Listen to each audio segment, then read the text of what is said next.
प्रिय दर्शकों, एक समय की बात है। देवी पार्वती कैलाश पर्वत पर भगवान शिव के पास गईं और उनसे पूछने लगी, हे प्रभु, आप ही आदि और अंत हैं। आपके कारण काल प्राणी को ग्रहण करता है। किंतु आज मैं आपके पास यह जानने के उद्देश्य से आई हूँ कि शिवलिंग को जल चढ़ाने के नियम क्या हैं। कौन सी स्त्री शिवलिंग को जल चढ़ा सकती है और कौन सी नहीं। इस विषय में मुझे ज्ञान दीजिए और साथ ही बताइए कि कौन सी स्त्री को सावन सोमवार व्रत का पालन नहीं करना चाहिए। कृपया मेरे मन की आशंकाओं को दूर करें। तब मुस्कुराते हुए भगवान शिव ने कहा, हे देवी पार्वती, आज आपने उत्तम प्रश्न किया है। शिवलिंग को जल देने के महत्वपूर्ण नियम होते हैं। उन नियमों का पालन करते हुए ही शिवलिंग को जल देना चाहिए। यदि कोई व्यक्ति इन नियमों का पालन नहीं करता है तो उसे महापाप लगता है। मैं उस स्थान से रुष्ट हो जाता हूँ जहाँ इन नियमों का पालन नहीं किया जाता। भगवान शिव ने आगे कहा, हे देवी, आज मैं उन 3 स्त्रियों के विषय में बताने वाला हूँ जिन्हें शिवलिंग को जल नहीं चढ़ाना चाहिए। इन स्त्रियों को शिवलिंग को जल देने का कोई शुभ फल प्राप्त नहीं होता है, बल्कि इसके विपरीत उन्हें महापाप लगता है। शिवलिंग ही मेरा साक्षात स्वरूप है, जिसकी नित्य पूजा करने वालों की मैं सदैव रक्षा करता हूँ। आपने देखा है कि किस प्रकार मात्र 12 वर्ष की आयु वाले मार्कंडेय को अमृत का वरदान प्राप्त हुआ था। भगवान शिव ने कहा, शिवलिंग को जल चढ़ाने के नियम बताने से पूर्व मैं आपको मेरे परम भक्त सुमति की एक प्राचीन कथा सुनाता हूँ। जो भी स्त्री इस प्राचीन कथा का श्रवण करती है, उसे शिवलिंग को 100 वर्षों तक जल अर्पण करने का पुण्य प्राप्त होता है। इस कथा को जो भी ध्यान से सुनता है और इसका प्रचार करता है, उसके दुखों का नाश होता है और उसकी दरिद्रता दूर होती है। माता पार्वती ने कहा, हे स्वामी, आपके मुख से इस कथा का श्रवण करना बड़े सौभाग्य की बात है। कृपया आप मुझसे वह कथा कहिए, मैं इसे ध्यान से पूरा अवश्य सुनूंगी। तब भगवान शिव देवी पार्वती को वह कथा सुनाने लगे। भगवान शिव ने कहा, हे देवी पार्वती, पूर्व काल की बात है। अक्षयपुरी नगरी में सुखदेव नामक एक ब्राह्मण निवास करता था। सुखदेव बहुत ही बुद्धिमान, रूपवान और गुणवान था और सभी शास्त्रों में पारंगत था। उसने वेदों का भी अध्ययन किया था। उसी नगर के पास एक अन्य नगर था, जिसमें सुधर्मा नाम का एक विद्वान ब्राह्मण रहता था। उसकी एक पुत्री थी, जिसका नाम सुमति था। वह भगवान शिव की बड़ी भक्ति करती थी और नित्य शिवलिंग को जल देती थी। उसने 16 सावन सोमवार के व्रत भी किए थे। उसके पिता सुधर्मा ने उसे बड़े प्यार से पाला था और जब सुमति विवाह के योग्य हुई तो सुधर्मा ने उसकी शादी की चिंता की। सुधर्मा ने अपनी पत्नी से कहा, हमारी पुत्री अब जवान हो चुकी है, इसलिए इसका विवाह हमें कर देना चाहिए। उसकी पत्नी ने सुझाव दिया कि उनकी पुत्री का विवाह अक्षयपुरी के विद्वान ब्राह्मण सुखदेव के साथ किया जाए। सुधर्मा ने अपनी पत्नी की बात मानते हुए सुखदेव के पास विवाह का प्रस्ताव लेकर गया। सुखदेव का घर अत्यंत पवित्र और शुद्ध था और वह नित्य शिवलिंग की पूजा करता था। यह देखकर सुधर्मा ने निर्णय लिया कि सुखदेव ही उसकी पुत्री के लिए सर्वोत्तम वर है। सुधर्मा सुखदेव से कहता है, हे विप्र, आज मैं आपके पास अपनी पुत्री के साथ आपके विवाह का प्रस्ताव लेकर आया हूँ। मेरी पुत्री के लिए आपके समान श्रेष्ठ और कहीं नहीं मिल सकता। इस प्रस्ताव को सुनकर सुखदेव के माता पिता भी प्रसन्न हो जाते हैं और सुखदेव को विवाह के लिए मना लेते हैं। सुखदेव भी विवाह के लिए तैयार हो जाता है। फिर समय के अनुसार विवाह का मुहूर्त तय किया जाता है और एक पवित्र स्थान पर सुखदेव और सुमति का विवाह संपन्न कर दिया जाता है। सुमति के सुंदर और मनमोहक रूप को देखकर सुखदेव भी बहुत प्रसन्न होता है। सुमति अत्यंत सुंदर, गुणवान और चरित्रवान स्त्री थी। विवाह के बाद जब सुमति सुखदेव के घर जाती है तो वह अपने पति और सास ससुर की बड़ी सेवा करती है। अपनी मधुर वाणी और कार्यों से वह सभी के मन को जीत लेती है। सुमति के ससुराल वाले भी उसकी सेवा और कार्यों से बहुत संतुष्ट और सदा प्रसन्न रहते हैं। सुमति नित्य सुबह जल्दी उठकर घर का आंगन साफ करती थी, फिर घर के अंदर सफाई करके स्नान करती थी। स्नान करने के बाद वह पूजा घर में जाकर पूजा करती थी और नित्य रूप से शिवलिंग को जल अर्पित करती थी। दिन भर वह अन्य कामों में व्यस्त रहती और सभी परिवार जनों को प्रसन्न करती थी। रात को वह पति के चरण दबाकर सो जाती थी। सुमति के अंदर एक पतिव्रता नारी के सभी लक्षण थे और वह अपने पति को परमेश्वर मानकर उनकी सेवा करती थी। उसने कभी अपने पति के अलावा किसी अन्य पुरुष के विषय में विचार नहीं किया और सत्य धर्म का पालन करते हुए पवित्र जीवन जिया। सुमति की सात्विकता और सरल स्वभाव को देखकर माँ लक्ष्मी भी उस पर मेहरबान हुई और स्वयं चलकर उसके घर में निवास करने लगी। इससे सुमति के जीवन में सुख और समृद्धि बढ़ गई। भगवान शिव कहते हैं, हे देवी पार्वती, धन की देवी लक्ष्मी उन्हीं स्त्रियों पर कृपा दृष्टि बनाए रखती हैं जो पतिव्रता होती हैं और सत्य धर्म का पालन करती हैं। सुमति के अंदर वे सभी लक्षण थे जो एक श्रेष्ठ पतिव्रता नारी के अंदर होने चाहिए। लेकिन आगे मैं तुम्हें बताऊंगा कि सुमति की एक भूल के कारण उसका पूरा परिवार दुखों के बादलों में डूब गया और उसके जीवन में केवल क्लेश, अशांति और दुख ही आ गए।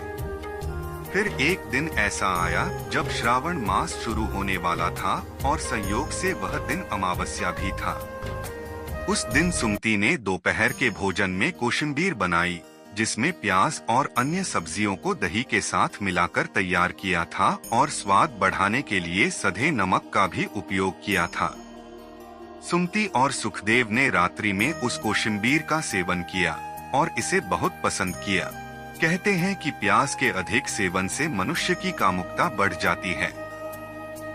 ऐसा ही हुआ कि सुमति का पति अत्यंत कामात होकर सुबह स्नान करने के बाद सुमति के पास आया और उसने सुमति के साथ शारीरिक संबंध स्थापित किया। इससे सुमति का शरीर अपवित्र हो गया और उसका मन भी काम के प्रभाव में था। इसलिए उसने नित्य नियम को भूलकर बिना स्नान किए ही शिवलिंग को स्पर्श किया और जल अर्पित किया, जिससे सुमति के शरीर में महामोह प्रवेश कर गया। महामोह के कारण सुमति के सभी इंद्रिय तिलमिला उठे और उसके शरीर में निवास करने वाले महामोह ने उसे धार्मिक कार्यों से वंचित कर दिया। उसने अपने श्रावण सोमवार व्रत के पुण्य को नष्ट कर दिया। सुमति ने अनजान में लहसुन प्याज का सेवन किया और सोमवार के व्रत के दौरान सधे नमक का उपयोग किया, जिससे उसका व्रत भी विफल हो गया। महामोह के कारण सुमति की मति भ्रष्ट हो गई और इसका विपरीत प्रभाव उसके पति पर भी पड़ा। वह भी सदा कामात होकर सुमति के साथ भोग विलास करने लगा। एक दिन सुमति के पति ने सभी सीमाओं का उल्लंघन किया और सुमति के मासिक धर्म के दौरान उसके साथ संबंध स्थापित किया। इससे सुमति के शरीर में निवास करने वाला ब्रह्मा हत्या का पाप उसके पति के शरीर में प्रवेश कर गया। भगवान शिव कहते हैं, हे देवी, जब स्त्री मासिक धर्म से होती है तो उसके शरीर में 3 दिनों तक ब्रह्मा हत्या का पाप निवास करता है। जो पुरुष मासिक धर्म के दौरान स्त्री को स्पर्श करता है या उसके साथ संबंध बनाता है तो यह पाप उसके शरीर में प्रवेश कर जाता है। इस पाप के कारण सुमति के पति को कुष्ठ रोग हो गया। उसके अंग जलने लगे, शरीर पर छाले पड़ गए और उसकी पूरी त्वचा से रक्त और पू की बदबू आने लगी। वह दर्द से चीखने चिल्लाने लगा और कहने लगा कि उसके साथ क्या अपराध हुआ है। अपराध हो गया मेरे द्वारा, यह कैसा भयंकर पाप हो गया है। मैंने सब कुछ जान हुए भी महापाप किया है। हे भोलेनाथ, अब मेरी रक्षा कौन करेगा? तभी सुमति की सांस तुरंत उस स्थान पर आ गई। उसने देखा कि उसका पुत्र कुष्ठ रोग से ग्रसित होकर जमीन पर पड़ा है। वह क्रोध में आकर सुमति से कहने लगी, अरे कुलटा, अरे पापिनी, तूने यह क्या कर डाला? अपने ही पति का धर्म भ्रष्ट कर डाला। तूने उसके साथ मासिक पीड़ा में क्यों संबंध बनाया? अपने पति की ऐसी हालत देखकर सुमति बहुत घबरा गई और जोर जोर से रोने लगी। उसने कहा, हे सासू माँ, मुझे क्षमा करो, मुझसे बहुत बड़ा अपराध हो गया है। काम के वशीभूत होकर मेरे द्वारा यह अपराध हो गया है। तब सुमति की सास ने कहा, हे पापिनी, तू इस घर से अभी चली जा। तुझ जैसी कुलटा स्त्री को इस घर में नहीं रहना चाहिए। तूने मेरे बेटे के जीवन को नरक बना दिया है और पता नहीं आगे और क्या क्या करेगी। सुमति कहती है, हे सासू माँ, मैं कहाँ जाऊँ? मेरे पति के अलावा मेरा कोई नहीं है। मैं उन्हें छोड़कर जीवित नहीं रह सकती। सासू माँ कहती है, तू कहीं भी जाकर मर जा, लेकिन अब तू इस घर में निवास नहीं कर सकती। इतना कहकर सुमति की सास ने उसे धक्के मारकर घर से निकाल दिया। सुमति दुखी होकर घर से निकल गई। उसे अपनी भूल पर बड़ा पछतावा होने लगा। उसे कुछ भी समझ में नहीं आ रहा था कि वह क्या करे। तब सुमति चलते चलते एक वन में जाती है। उसी वन में एक शिव मठ होता है। सुमति उस मठ पर सहायता मांगने के लिए जाती है, लेकिन वहाँ पर कोई नहीं होता है। वह उसी मठ पर जाकर बैठ जाती है और अपने दोष के विषय में सोचते हुए दुखी होने लगती है। फिर कुछ समय बाद एक साधु उस आश्रम पर आते हैं, जो कि मठ के पुजारी होते हैं। जब वे साधु एक स्त्री को अपने मठ पर दुखी बैठा हुआ देखते हैं, तो आश्चर्यचकित हो जाते हैं और पास जाकर उस स्त्री से पूछते हैं, हे कल्याणी, तुम कौन हो और किस कारण से इस स्थान पर अकेली बैठी हो? तुम्हारे दुख का क्या कारण है? कोई गुप्त बात ना हो तो अवश्य बताओ, शायद मैं तुम्हारी कोई मदद कर सकूं। तब सुमति कहती है, हे मुनिवर, मेरा नाम सुमति है। मेरे द्वारा घोर पाप हो गया था। उसी कारण से मैं अपने परिवार से बिछड़कर इस स्थान पर आई हूँ। तब साधु कहते हैं, हे देवी, यह क्या कह रही हो तुम? तुमने कौन सा पाप किया है? मुझे विस्तार से बताओ, मैं तुम्हारी कोई सहायता कर सकूं तो प्रयत्न अवश्य करूंगा। सुमति कहती है, हे मुनिवर, मेरे द्वारा घोर पाप हो गया है। मासिक धर्म के दौरान मैंने पति के साथ संबंध बनाया था। इसी कारण से मेरे पति कुष्ठ रोग से ग्रस्त हो गए और दुख भोग रहे हैं। फिर साधु कहते हैं, बेटी, तुम चिंता मत करो। तुम्हारे द्वारा जो पाप हुआ है उसका प्रायश्चित करो। तुम्हें पाप से मुक्ति मिल जाएगी। तुम इस मठ में रहकर भगवान शिव शंकर की पूजा करो। शिवलिंग को नित्य जल दो और बेलपत्र अर्पण करो। यही तो पूरे संसार के पिता हैं। जो भी इनके शरण में आता है उसका उद्धार निश्चित ही होता है और तुम्हारा पति भी जल्दी ही ठीक हो जाएगा। फिर वह सुमति वहीं पर उसी शिव मठ में रहकर भगवान शिव और शिवलिंग की नित्य पूजा करने लगती है। रोज स्नान करके वह ब्रह्मचर्य का पालन करते हुए शिवलिंग को जल चढ़ाती है और शिवलिंग पर बेलपत्र अर्पण करती है। वह भगवान शिव को मिष्ठान भोग लगाती है तथा उस मठ में मौजूद सभी गायों को चारा डालती है और उनकी सेवा करती है। दिन भर वह मठ के मंदिर में भगवान शिव की मूर्ति के आगे बैठकर भगवान शिव जी की भक्ति करने लगती है, उनकी स्तुति करती है और फिर से अपने पति के मंगल होने के लिए 16 सोमवार का व्रत भी करती है। इस प्रकार से 1 वर्ष बीत जाता है। किंतु वहीं दूसरी ओर भगवान शिव भी उसकी परीक्षा ले रहे होते हैं। अब अगला श्रावण मास प्रारंभ होता है। तब साधु महाराज कहते हैं, हे पुत्री, तुम इस श्रावण मास में निरंकार सभी सोमवार का व्रत करो। शिव जी का ही सदैव ध्यान करो और याद रहे कि कोई भूल ना हो। अब मैं तुम्हें सावन सोमवार व्रत के विषय में विस्तार से बताता हूँ, तुम इसे ध्यान से सुनो। किसी भी स्त्री या पुरुष को सावन माह में किसी भी प्रकार के तामसिक पदार्थों का सेवन नहीं करना चाहिए। परहेज की हुई किसी भी वस्तु का सेवन नहीं करना चाहिए। हे पुत्री, शिवलिंग पर भूल से भी केतकी पुष्प और तुलसी पत्र को अर्पण नहीं करना चाहिए और न ही शिव जी की पूजा में शंख का उपयोग करना चाहिए। शिवलिंग पर कभी भी हल्दी, कुमकुम और सिंदूर अर्पण नहीं करना चाहिए। अब तुम सच्चे मन से भोलेनाथ की पूजा आराधना करो, वे अवश्य तुम्हारी सभी इच्छाओं को पूर्ण करेंगे। अब सुमति इसी प्रकार से सोमवार के व्रतों का पालन करती है, किंतु उसे कोई भी साक्षात्कार या अनुभव नहीं आ रहा था, जिससे हताश होकर वह एक दिन मन में आत्महत्या करने का विचार करती है, क्योंकि उसके जीवन में किसी भी प्रकार का सुधार उसे नजर नहीं आ रहा था। तब वह शिव मठ के पास वाली नदी के किनारे जाती है और भगवान शिव का स्मरण करते हुए जल समाधि लेने का प्रयास करती है, किंतु उसी समय एक चमत्कार हो जाता है। जिस प्रकार से सुमति जल में प्रवेश करती है, ठीक उसी प्रकार से वह वापस जल से बाहर आती है। जब वह अपनी आंखें खोलती है तो उसके सामने स्वयं भगवान शिव प्रकट हो जाते हैं। मित्रों, भगवान शिव सुमति की दृढ़ निष्ठा और भक्ति से अत्यंत प्रसन्न हो जाते हैं और सुमति को साक्षात दर्शन देते हैं। भगवान शिव को साक्षात अपने सामने खड़ा देखकर सुमति उन्हें बारंबार प्रणाम करने लगती है, उनकी स्तुति करने लगती है। तब भगवान शिव सुमति से कहते हैं, हे पुत्री, तुमने बड़ी ही श्रद्धा से और भक्ति भाव से मेरी आराधना की है, इसीलिए अब मैं तुम पर प्रसन्न हूँ। कहो, तुम्हारी क्या कामना है?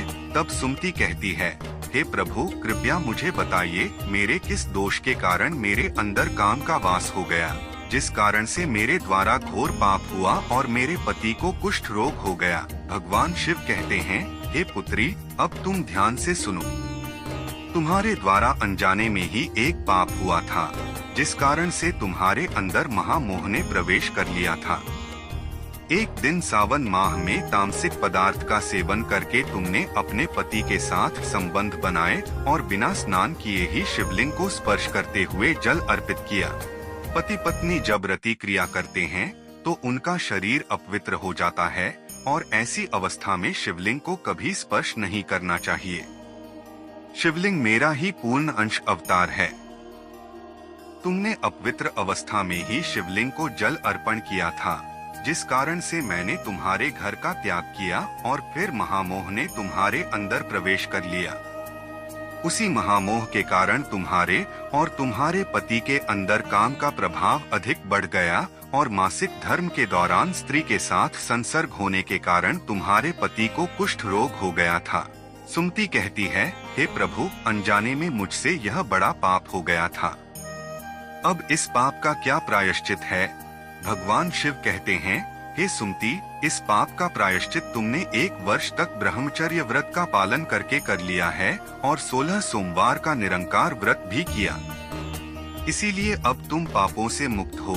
सुमति कहती है, हे प्रभु, कृपया मुझे बताइए, किस अवस्था में शिवलिंग को जल नहीं चढ़ाना चाहिए और शिवलिंग पर जल चढ़ाने के क्या नियम हैं? तब भगवान शिव कहते हैं, हे पुत्री, अब मैं तुम्हें शिवलिंग को जल देने के नियम बताता हूँ, तुम इसे ध्यान से सुनो।